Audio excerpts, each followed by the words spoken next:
Barrister Suman পালিয়ে গেছে আমেরিকায়, ক্ষমা চাইতেছেন পুরো বাংলাদেশের মানুষের কাছে। আজকে বাংলাদেশের দিকে তাকায় দেখেন, যারা এক সময় দাম্ভিকতা অহংকার নিয়ে কথা বলতো, আজকে সেই সমস্ত নেতা দেশ ছেড়ে বিদেশে পালিয়ে গেছে।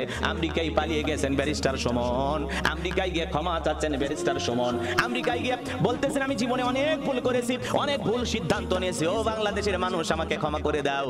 যে ব্যারিস্টার সুমনকে মানবতার ফেরিওয়ালা বলা হইতো, এই ব্যারিস্টার সুমন এক সময় ট্রাইব্যুনালের দায়িত্বে ছিলেন। অনেক অনেক ওলামা ইকরামদের ফাঁসি দেওয়ার পেছনে এনাদের হাত ছিল। কোরআনের পাখি আল্লামা সাইদি হুজুর বিদায় নিয়েছিলেন। আরে আজকে সেই ব্যারিস্টার সুমন কোথায়? বাংলাদেশে থাকার মতো সৌভাগ্য হলো না, আমেরিকায় গিয়ে বলতেছে এটা হলো আমেরিকার বেগম পাড়া। আপনারা তাকায় দেখেন, বাংলাদেশ থেকে বড় বড় ব্যবসায়ী এমপি মন্ত্রীরা টাকা বিদেশে পাচার করে এই আমেরিকার জমিনে বাড়ি ঘর বানাইছে, ওখান থেকে তাদের বাড়িগুলো ভিডিও করে ব্যারিস্টার সুমন সাহেব দেখাইতেছে আর বলতেছে এটাই সেই বাড়ি, এটাই সেই বাড়ি, এই কথা বলতেছেন। যতই কথা বলেন, যতই নিজেকে ভালো বানানোর চেষ্টা করেন, পুরো জাতির মানুষ বুঝে গেছে আপনারা হলেন এই জাতির আবেগ নিয়ে খেলা করেন। কথা বলেন ঠিক কিনা? আজকে সেই ব্যারিস্টার সুমন পালিয়ে গেছে, বাংলাদেশে জায়গা হলো না। কিভাবে পালিয়ে গেলেন? ব্যারিস্টার সুমন বড় বড় কথা বলতেন যে এই দেশ আমার জন্মস্থান, এই দেশ আমার মাতৃভূমি। কিভাবে এমপি হওয়ার পরে ময়লা আবর্জনা পুকুরে নামিয়ে পরিষ্কার করতো, পুকুরের পানি, ফুটবল খেলতো, সারা দেশের যুবকেরা ব্যারিস্টার সুমন বলতে পাগল পারা ছিল। আজকে সেই ব্যারিস্টার সুমন ভয়ে দেশ থেকে পালিয়ে আমেরিকায় গেছেন। কথা বলে ঠিক কিনা? আবার আমেরিকায় গিয়ে দেশের মানুষের কাছে ক্ষমা চাচ্ছেন। ক্ষমা চাচ্ছেন কেন? আপনি তো অপরাধ করেন নাই, আপনি কি অপরাধ করেছেন? ক্ষমা চাচ্ছেন, এই কথা তারা প্রমাণ হচ্ছে আসলেই তারা অপরাধী ছিল। কথা বলেন ঠিক কিনা? তারা জাতির মানুষের সাথে তামাশা করতো, বড় বড় কথা বলতো, এই ছাত্র আন্দোলন নিয়ে বড় বড় কথা বলতো। আজকে সেই ব্যারিস্টার সুমন কোথায়? পালিয়ে গেছে আমেরিকায়। বাংলাদেশে জায়গা হয় নাই, আমেরিকায় গিয়ে তোপের মুখে পড়েছেন। লোকজন যখন ধরেছেন তখন বলতেছে ভাই ভিডিও করেন না, আমাকে মাফ করে দেন ভাই, আপনারা ভিডিও করেন না ভাই, আমার ভুল হয়ে গেছে। ব্যারিস্টার সুমনকে যখন জনগণ আমেরিকাতে থাকা আমাদের এই দেশের মুসলমান ভাইরা যখন তাকে ধরেছেন যে আপনি কেন আমেরিকায়, তখন বলতেছে আমি পালিয়ে আসছি, আমার এখানে এক বোন থাকে, আমার ভাগিনার গাড়িতে চড়ে আমি যাচ্ছি। এইভাবে এই কথাগুলো বলতেছেন। ব্যারিস্টার সুমন সাহেব বড় বড় কথা বললেন, আপনারা এই দেশকে ভালোবাসেন, যদি সত্যিকারের দেশ প্রেমিক হতেন আপনারা পালিয়ে যেতেন না। কথা বলেন ঠিক কিনা? কেবল চোর ডাকাত দুর্নীতিবাজরা এদেশ থেকে পালাবে, সত্যিকারী যারা দেশ প্রেমিক হিসাবে এদেশে যারা কাজ করেছেন এরা কখনোই দেশ থেকে পালাবে না। কথা বলেন ঠিক কিনা? সম্মানিত হাজিরিন, দিল দিয়া কথাগুলো বোঝার চেষ্টা করবেন। আজকে ব্যারিস্টার সুমন আমেরিকায় গিয়ে ক্ষমা চাচ্ছেন, ও দেশের মানুষ আমার ভুল হয়ে গেছে, বাংলাদেশের সমস্ত মানুষ আমাকে মাফ করে দেন। আমি এক সময় মুখে বড় বড় কথা বলতাম, কিন্তু আজকে আমাকে বাধ্য হয়ে আমেরিকায় পালিয়ে আসা লাগছে। আমি যদি কোনো দলের দালালি না করতাম, আমি যদি স্বাভাবিক থাকতাম, জনগণের কথা বুঝে যদি আমি চলতাম, তাহলে আমার এই অবস্থা হতো না।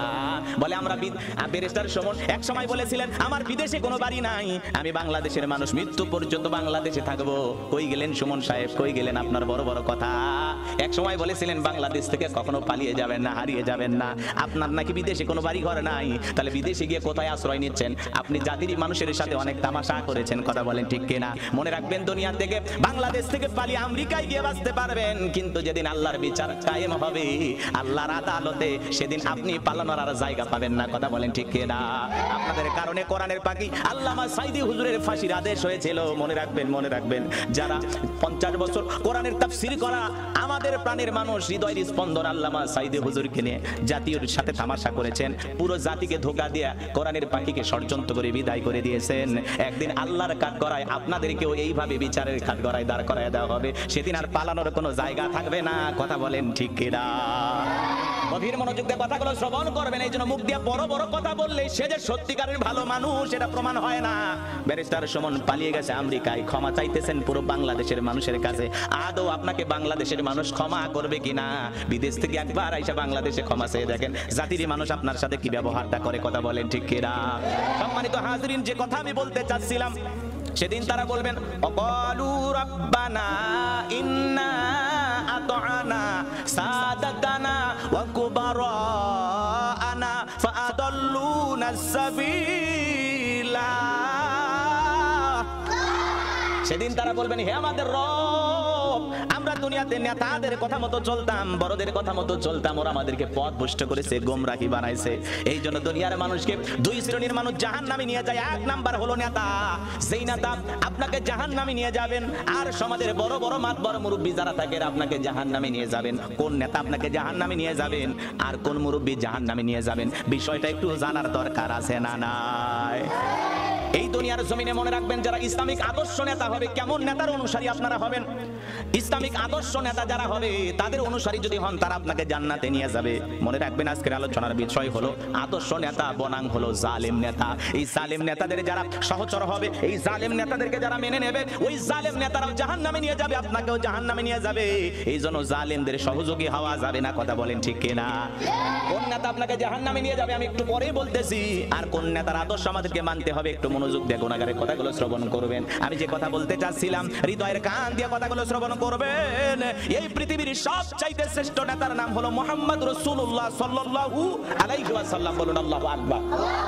আপনার আমার প্রিয় নবী হলেন পৃথিবীর শ্রেষ্ঠ নেতা। আমার নেতা তোমার নেতা বিশ্ব নবী মুস্তাফা, আমার নেতা তোমার নেতা বিশ্ব নবী মুহাম্মদ রাসূলুল্লাহ সাল্লাল্লাহু আলাইহি সাল্লাম হলেন পৃথিবীর শ্রেষ্ঠ নেতা। তিনি হলেন বিশ্ব নেতা।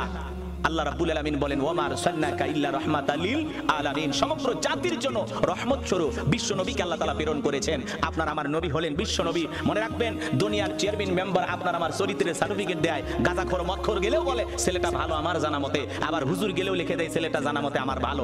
কিন্তু মনে রাখবেন, বিশ্ব নবীর চরিত্রের সার্টিফিকেট দিয়েছেন আসমান জমিনের মালিক আল্লাহ। আল্লাহ রাব্বুল আলামিন বলেন, ওয়া ইন্নাকা লাআলা খুলুকিন আযীম। নবী হলেন পুত পবিত্র মহান চরিত্রের অধিকারী। বলুন আল্লাহু আকবার। সম্মানিত হাজিরিন, দিল দিয়া কথাগুলো বোঝার চেষ্টা করবেন। নবীর চাইতে উত্তম চরিত্রের মানুষ, শ্রেষ্ঠ চরিত্রের মানুষ আল্লাহর জমিনে আর দ্বিতীয় কেউ নাই। আসমান জমিনের সবচাইতে সুন্দর মানুষটির নাম হলো মুহাম্মদ রাসূলুল্লাহ সাল্লাল্লাহু আলাইহি সাল্লাম। তিনি কেমন নেতা ছিলেন? সুপার কোয়ালিটির নেতা। বিশ্বনবী হলেন পৃথিবীর শ্রেষ্ঠ আদর্শ মহামানব। বলুন আল্লাহু আকবার। আল্লাহ রাব্বুল আলামিন বলেন, ওয়া মা আরসালনাকা ইল্লা রাহমাতাল লিল আলামিন। সমগ্র জাতির জন্য বিশ্বনবী হলেন রহমত স্বরূপ। মানব দানব জিন ইনসান সকলের জন্যই বিশ্বনবীকে আল্লাহ পাক রহমত স্বরূপ প্রেরণ করেছেন। যেখানে আল্লাহ রব, সেখানে নবী হলেন রহমাতাল লিল আলামিন। পুরো পৃথিবীবাসীর জন্য, সমগ্র জগতের জন্য বিশ্বনবীকে আল্লাহ পাক রহমত স্বরূপ প্রেরণ করেছিলেন। আল্লাহু আকবার। সেই নবী হলেন আপনার আমার প্রিয় নবী। সেই নবীর আদর্শের পথের প্রতীক হতে হবে। সেই নবীর আদর্শ নিজের জীবনে বাস্তবায়ন করতে হবে। নবীজি কেমন মানুষ ছিলেন, কেমন মহামানব ছিলেন? পৃথিবীর এক নাম্বার নেতা মুহাম্মদ রাসূলুল্লাহ সাল্লাল্লাহু আলাইহি সাল্লাম কেমন মানুষ ছিলেন, কেমন নেতা ছিলেন একটু জানার দরকার আছে না? আমার আপনার প্রিয় নবী কেমন মানুষ ছিলেন, কেমন মানুষ ছিলেন? মক্কা বিজয়ের পরে বিশ্বনবী যখন মক্কায় আসলেন, আমার নবী সাহাবা ইকরামকে বললেন, ওসমান ইবনে তালহাকে আমার কাছে নিয়ে আসো।